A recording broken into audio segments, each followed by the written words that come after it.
Welcome to దజిని joyful home garden to kitchen. నేను మీ సరోజ్ నాటినండి. ఈ పౌడర్ ఏ విధంగా చేశానో మీరు ఒకసారి వీడియోలోకి వెళ్ళి చూస్తారా?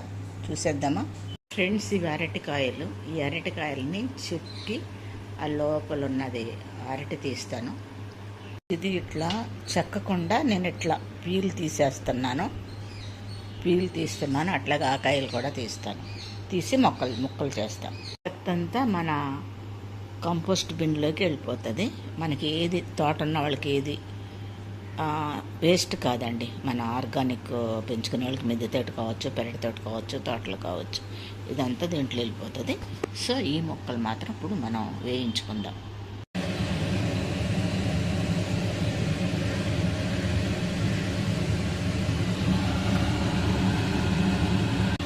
ఫ్రెండ్స్, ఇది నువ్వుల నూనె కనుక పొంగుతుంది. ఈ చిప్స్, ఈ అరటి చిప్స్ దీంట్లో వేసి వేయించుకుందాం.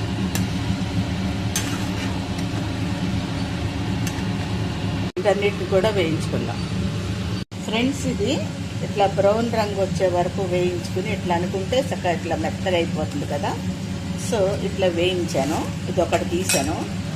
ఇంకొకటి ఇదిగో ఇట్లా అవుతుంది చూడండి. ఇంకోటి మళ్ళీ వేగుతుంది. మంచిగా అట్లా వేగనిద్దాం.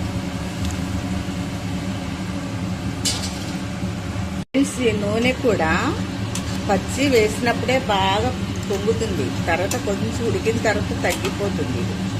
సో చూడండి, ఈ వేగినవి అని అనిపించుకుంటాక మనకి ఇదిగోండి ఇట్లా సౌండ్ వస్తుంది చూడండి.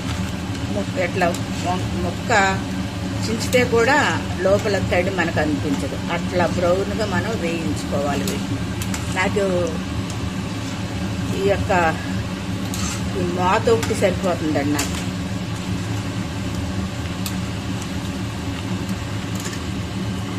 ఈ నూనె అంతా తీసేసాను ఇందులోకి. ఇప్పుడు కొంచెం మనం ఏమేమి వేయించుకుందామో చూపిస్తాను నేను. కాస్త పచ్చెనగపప్పు,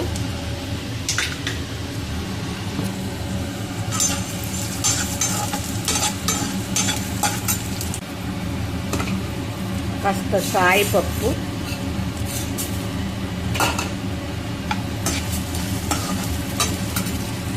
దీంట్లో కాస్త ఒక 20 నుంచి 25 ఎండుమిరపకాయలు. కారం మీ ఇష్టం అండి, కారం మీ ఇష్టం వచ్చినట్టు వేసుకోవచ్చు. దీంట్లో కాస్త ధనియాలు,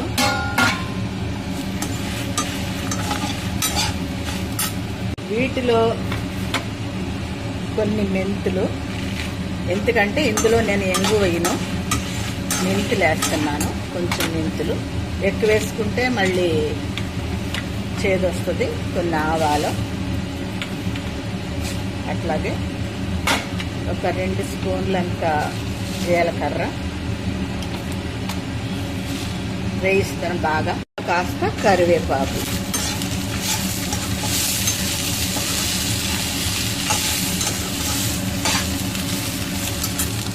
దీంట్లో కాస్త చింతపండు. ఇప్పుడు నువ్వులు వేద్దాం లాస్ట్లో. కొంచెం నువ్వులు ఫ్రెండ్స్, లాస్ట్లో కాస్త నువ్వులు. ఓకే, ఈ నువ్వులు వేసేసి స్టవ్ బంద్ చేయొచ్చు. బంద్ చేశాను స్టవ్. ఈ వేడి దీంట్లో సరిపోతుంది. ఇప్పుడు ఏమేమి వేసాం గుర్తుంది కదా? హెల్దీ కారం పౌడర్ అండి ఇది.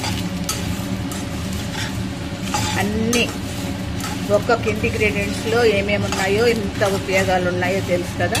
వీటన్నిటిని బట్టి ఇక స్టవ్ బంద్ చేశాను ఆల్రెడీ. చూడండి, ఈ వేడికి సరిపోద్ది. చల్లారనిద్దాం. ఫ్రెండ్స్, దీంట్లో కాస్త పసుపు వేస్తున్నాను. ఒక 1/4 స్పూను. ఎందుకంటే అన్నం తినేటప్పుడు మనకి చక్కగా కలర్ఫుల్గా కనిపించడానికి. కలర్ఫుల్గా లాస్ట్లో కూడా వేసుకోవచ్చు. ఈ వేడి అయితే ఇంకా బాగుంటుందండి. పోయినాయి, ఇవి కూడా చల్లారిపోయినాయి. మిక్సీ జార్కి వేసుకుందాం. ఫస్ట్ వీటిని మనం పౌడర్ చేసుకుందాము. అరటికాయ పౌడర్ అండి. మిగిలిన అన్నీ వేసుకుని ఉప్పు వేసుకుని మిక్సీ పట్టుకుందాం. ఫ్రెండ్స్, ఈ పౌడర్ తీసుకుని ఇందులో కలుపుకుందాం. లాస్ట్లో కొంచెం వెల్లిగడ్డ కలుపుకుందామండి. లాస్ట్లో కొంచెం పౌడర్ ఉంచాను.